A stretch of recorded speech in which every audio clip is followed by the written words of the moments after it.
وآلہ وسلم طواف فرما رہے تھے کہ ایک اعرابی کو اپنے آگے طواف کرتے ہوئے پایا جس کی زبان پر یا کریم کی صدا تھی۔ حضور اکرم صلی اللہ علیہ وآلہ وسلم نے بھی پیچھے سے یا کریم پڑھنا شروع کر دیا۔ وہ اعرابی رکن یمانی کی طرف جاتا تو پڑھتا یا کریم۔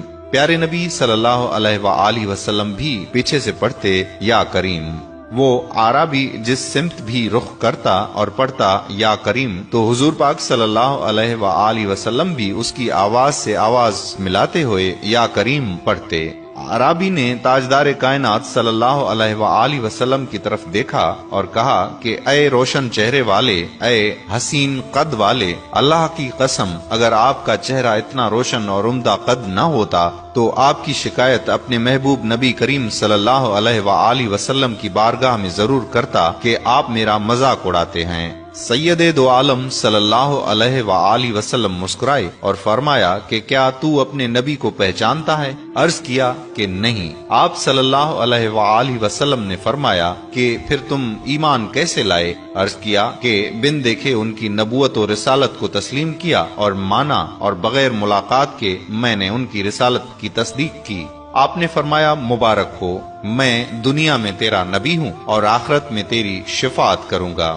وہ حضور صلی اللہ علیہ وآلہ وسلم کے قدموں میں گرا اور بوسے دینے لگا۔ آپ نے فرمایا میرے ساتھ وہ معاملہ نہ کر جو اجمی لوگ اپنے بادشاہوں کے ساتھ کرتے ہیں۔ اللہ نے مجھے متکبر و جابر بنا کر نہیں بھیجا بلکہ اللہ نے مجھے بشیر و نذیر بنا کر بھیجا ہے۔ راوی کہتے ہیں کہ اتنے میں جبرائیل علیہ السلام آئے اور عرض کیا کہ اللہ جل جلالہ نے آپ کو سلام فرمایا ہے اور فرماتا ہے کہ اس اعرابی کو بتا دیں کہ ہم اس کا حساب لیں گے۔ اعرابی نے کہا کہ یا رسول اللہ صلی اللہ علیہ وآلہ وسلم، کیا اللہ میرا حساب لے گا؟ فرمایا ہاں، اگر وہ چاہے تو حساب لے گا۔ عرض کیا کہ اگر وہ میرا حساب لے گا تو میں اس کا حساب لوں گا۔ آپ صلی اللہ علیہ وآلہ وسلم نے فرمایا کہ تو کس بات پر اللہ سے حساب لے گا؟ اس نے کہا کہ اگر وہ میرے گناہوں کا حساب لے گا تو میں اس کی بخشش کا حساب لوں گا۔ میرے گناہ زیادہ ہیں کہ اس کی بخشش؟